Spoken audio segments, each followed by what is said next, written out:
Hello everybody, welcome back to NIOS Made Easy.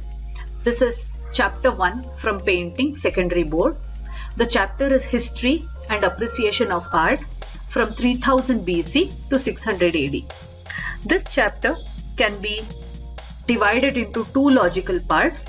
The first one is the study of artifacts and the second part is the study of the history around these artifacts, like the dynasties that ruled around that time, the civilizations, etc.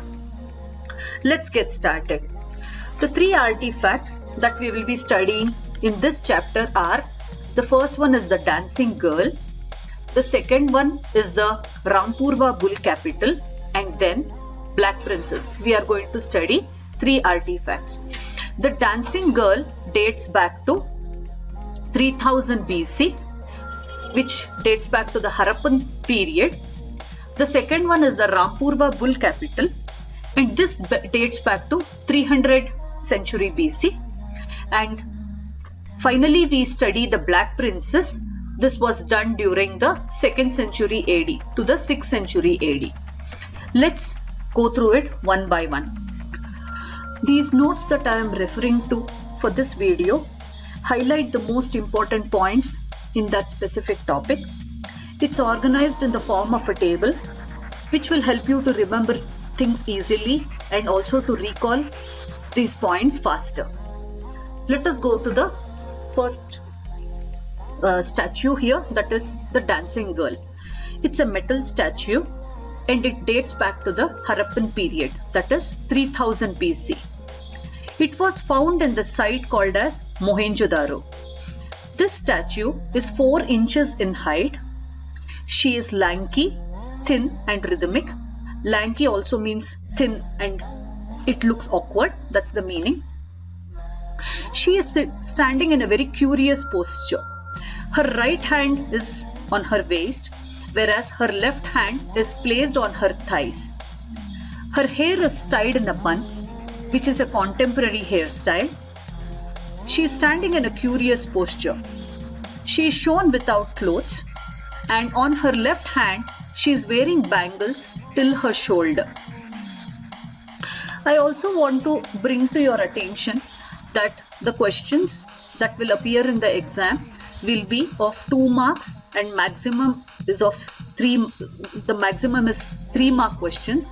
So it will be good enough if you write around 5 to 6 points, which I have tried to cover here in these notes. The next one is the Rampurva bull capital.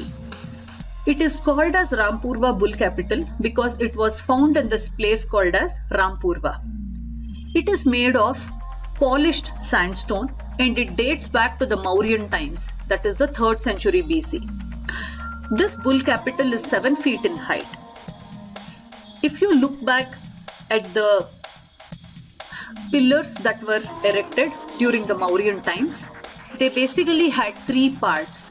The first bottommost portion was the base, then there was a shaft, and on top was what was called as the capital. The capital was some animal figure. Out of the popular capitals found during the Mauryan period, especially the Ashokan period, the bull capital was the most popular. This bull stands on an inverted lotus, and between the lotus and the bull there is something called as an abacus. This abacus has plant designs on it. Moving on to the last artifact discussed in this chapter, it is called as the Black Princess. Black Princess is a wall painting and it is found inside the Ajanta caves. The Ajanta caves were done during the Gupta Vakataka period between the 2nd century AD and the 6th century AD. The Black Princess painting is 20 feet by 6 feet in size, and the traditional technique of the tempera has been used to do this painting. Free flowing lines have been used and subtle rhythms are given to the body contours. We can see that there is a slight tilt in her face. All the colors that have been used in this painting are earthen colors and there is no loudness to it. They're all very sober and earthen colors. Speaking about the Ajanta paintings, most of the Ajanta paintings were religious in nature. There are totally around 30 caves inside the Ajanta caves. The Ajanta caves were of two types. One is the Chaityas and the other is called as the Viharas. The Chaityas were used as worshipping places, while the Viharas were used as monasteries. The Ajanta paintings were done in two phases. One is called as the Hinayana and the other is called as the Mahayana. Hinayana was the time when Buddha paintings were represented as symbols, whereas in the phase Mahayana, Buddha is represented as a human. Most of the Ajanta paintings specifically were done during the Vakataka, that is the Gupta Vakataka period. So these are the three artifacts that are covered in this chapter and the points have been discussed. Let us move on to the history behind these artifacts. When we speak of the dancing girl dates back to the Harappan period. So let us look at the Harappan civilization, or which is also called as the Indus Valley civilization. So these are some of the questions which are popular, and many of these questions have appeared in the previous year board papers as well. This question is about writing some short notes on the Indus Valley civilization and what are the works that were done during that time. So the Indus Valley civilization is also known as the Harappan civilization. This civilization flourished between 2500 BC and 1750 BC, after which it slowly declined. The main sites of the civilization are Harappa and Mohenjo-daro. The civilization not just limited itself to the Indus River basin, but it extended even beyond the Indus River basin. A lot of arts and antiques have been found during this period. They include potteries, seals, jewelry, tools, toys, statues, etc. This shows that the craftsmen of the Indus Valley civilization were highly skilled. The next question is to describe the dancing girl and specifically her posture. She is standing in a very curious posture and she is lanky, thin and looks rhythmic in her character. Unlike the goddess statues that were made during the Indus Valley, during the Harappan period, this lady is shown in a contemporary style with her hair tied in a bun.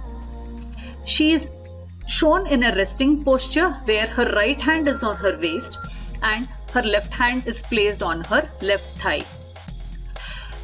This statue reflects the artistic skills of the Indus Valley craftsmen, because this statue is only 4 inches in height, but it looks like it is a large statue.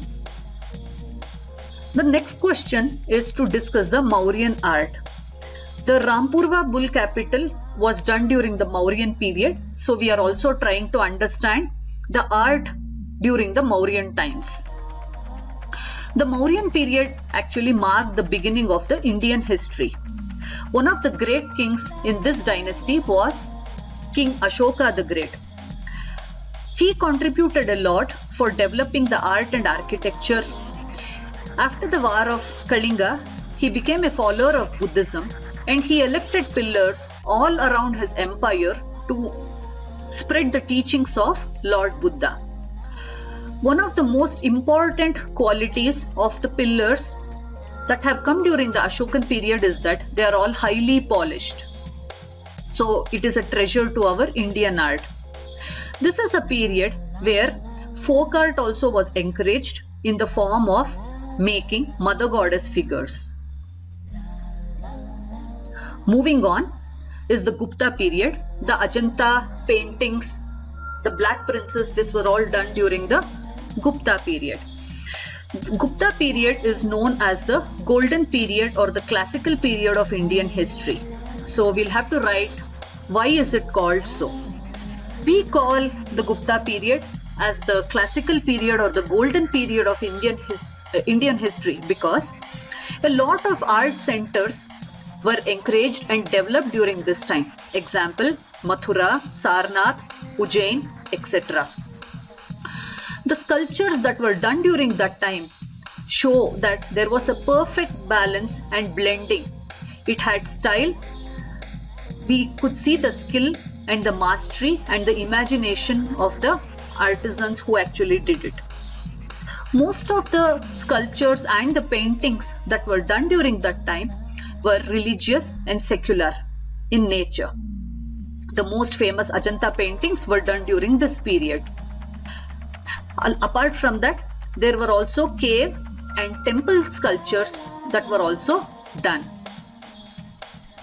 Under the rule of the Guptas, there was a development or maybe an overall development in couple of fields like arts and science as well. We saw legendary personalities like Kalidasa, Aryabhatta and Varahamihira during this time. This is the reason why we call the Gupta period as the golden period of Indian history. Moving on, we are looking at the sculptures during the Mauryan times and why were they special. This is similar to the question we saw earlier. So Ashoka the Great embraced Buddhism after the War of Kalinga, after which he did a lot of benevolent works and he contributed to the art and architecture. After he became a follower of Buddhism, he erected pillars all around his empire to spread the teachings of Lord Buddha. He also engraved edicts and teachings of Buddha on pillars, rock surfaces and tablets. The most important quality of sculptures at this time were they were all highly polished, and this technique of polishing sculptures were learned from the sculptors who came in from the Middle East. So this became a characteristic feature of the sculptures during the Mauryan times.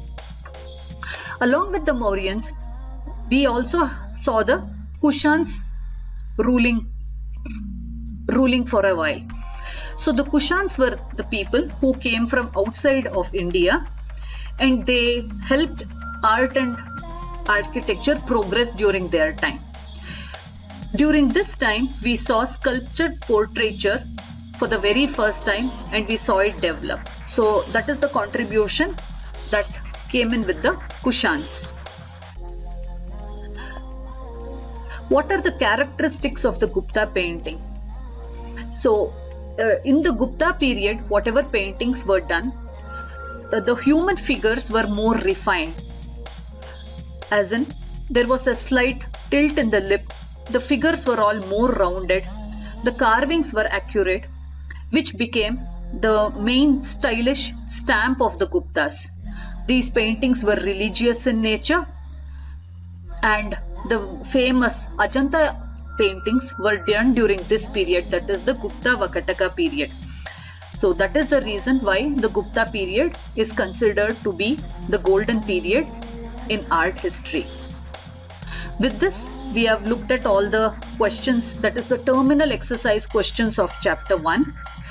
In our next session, let us look at some of the questions from this chapter that has appeared in our previous board papers. Thank you so much for watching.